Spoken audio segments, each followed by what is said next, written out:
Жыл сайын елордада әлеуметтік осал санаттағы 186 мың адамға бір жолғы әлеуметтік төлемдермен және тегін қызметтермен қамтылады. Бұл туралы Астана қалалық әкімдігі хабарлады.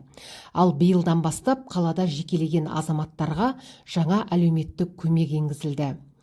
2024 жылдың қазанның 2 жексенбісінде атап өтілетін мүгедектер күніне орай әлеуметтік көмек қолданысқа енгізілді. Бірінші топтағы мүгедектігі бар адамдарға 20 айлық есептік көрсеткіш, немесе 73.840 теңге.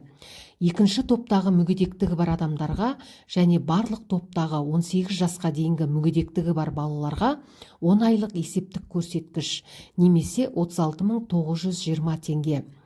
Үшінші топқа 5 айлық есептік көрсеткіш, немесе 18.640 теңге төленеді. Бұдан басқа атаулы күндер мен мереке күндерінде азаматтардың мынадай санаттарына 2,5 айлық есептік көрсеткіш мөлшерінде бір жолға ақшалай төлемдер түрінде әлеуметтік көмек көрсетіледі. 4 ақпан дүниежүзілік қатерлі ісікке қарсы күрес күніне орай әлеуметтік маңызы бар аурулары бар азаматтар мен қатерлі ісіктер бар балаларға. 8 наурыз халықаралық әйелдер күніне орай көп балалы отбасыларға, көп балалы аналарға, оның ішінде аз қамтылған аналарға. 21-23 наурыз мейрамына орай ата-анасының қамқорлығынсыз қалған балаларға. 7 мамыр отан қорғаушылар күніне орай Қазақстан Республикасы алдындағы ерекше еңбегі үшін зейнетақы алушылар қатарындағы зейнеткерлік жастағы адамдарға. 31 мамыр саяси қуғын-сүргін құрбандарын еске алу күніне орай саяси қуғын-сүргін құрбандарына, саяси қуғын-сүргіннен зардап шеккен, мүгедектігі бар немесе зейнеткер болып табылатын адамдарға. 1 маусым балаларды қорғау күніне орай жетім балаларға. 29 тамыз Семей ядролық сынақ полигонының жабылу күніне орай Семей ядролық сынақ полигонындағы ядролық сынақтардың салдарынан зардап шеккен азаматтарға, зейнеткерлер мен бір жолғы өтемақы алушыларға. 1 қазан қарттар күніне орай жасы бойынша зейнеткерлерге және зейнетақының ең төменгі мөлшерін алушылар қатарындағы зейнеткерлік жастағы адамдарға. 1 желтоқсан дүниежүзілік житспен күрес күніне орай адамның иммун тапшылығы вирусынан, оның ішінде адамның иммун тапшылығы вирусын тасымалдаушылардан зардап шегетін адамдар қатарынан әлеуметтік маңызы бар аурулар бар азаматтарға әлеуметтік жәрдемақы беріледі.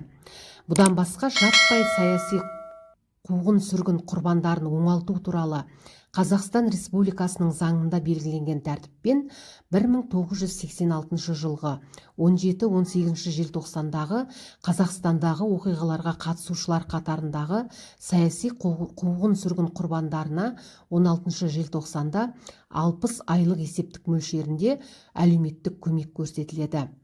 45 айлық көрсеткіш мөлшерінде әлеуметтік көмек көрсетіледі. 15 ақпан кеңес әскерлерінің шектеулі контингентін Ауғанстаннан шығару күні.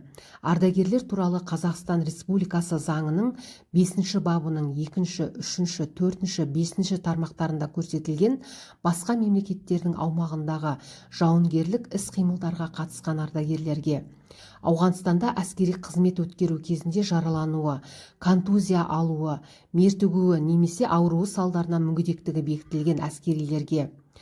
26 сәуір Чернобыль атом электр станциясындағы апат құрбандарын еске алу күніне орай жеңілдіктері бойынша Ұлы Отан соғысының ардагерлеріне теңестірілген ардагерлерге, сондай-ақ Чернобыль атом электр станциясындағы апат салдарын жоюға қатысқан адамдар қатарындағы басқа адамдарға да 45 айлық есептік көрсеткіш мөлшерінде әлеуметтік көмек берілетін болады. 9 мамыр жеңіс күніне орай әлеуметтік көмек азаматтардың келесі санаттарына беріледі.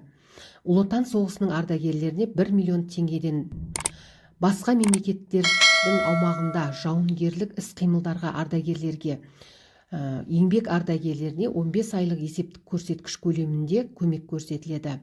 Әлеуметтік көмек 25 қазан республика күніне орай аз қамтылған азаматтарға 4,5 айлық есептік көрсеткіш көлемінде көмек көрсетіледі. Әзірге бұл көмек Астана қаласында ғана, басқа өңірлерде мұндай жеңілдік әзірге жоқ.